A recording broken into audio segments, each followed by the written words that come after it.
মনুষ্য জীবনের চরম লক্ষ্য হচ্ছে ভগবত ভক্তি লাভ করা। কেননা পদ্মপুরাণ অনুসারে মানুষ 84 লক্ষ প্রজাতি পরিভ্রমণ করে এই দুর্লভ মনুষ্য জীবন লাভ করেছে। আর এই মনুষ্য জীবনের উদ্দেশ্য হচ্ছে ভগবত ভক্তি লাভ করা। আর ভগবত ভক্তি লাভ হয় ভগবানের সেবা করার মাধ্যমে। যখন কেউ ভগবানের সেবা করে বা ভক্তির নির্দেশে ভগবানের সেবায় যুক্ত হয়, তখনই সে ভগবত ভক্তি লাভ করতে পারে। আর যখন ভগবত ভক্তি মানুষ লাভ করে, তখনই সে ভগবত ধামে প্রত্যাবর্তন করার জন্য যোগ্যতা অর্জন করতে পারে।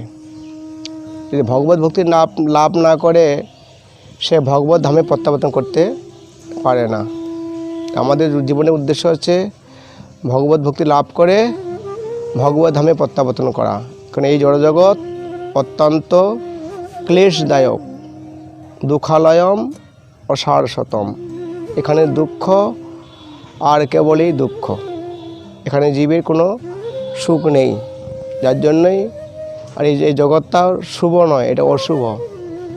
এখানে ভদ্রলোকেরা বসবাস করতে পারে না। কারণ এখানে হানাহানি, মারামারি, কে কাকে ঠকাবে, এই নিয়ে মানুষের ব্যস্ত। কিন্তু ভগবত ভক্তি আমাদের লাভ করতে পারি।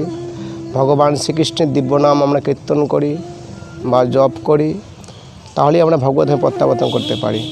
যার জন্য তোমরা ভালো করে ভগবানের সেবা করো, ভগবানের দিব্য নাম জপ করো এবং ভগবত ধামে প্রত্যাবর্তন করো। হরে কৃষ্ণ কৃষ্ণ কৃষ্ণ হরে হরে, হরে রাম রাম রাম হরে হরে।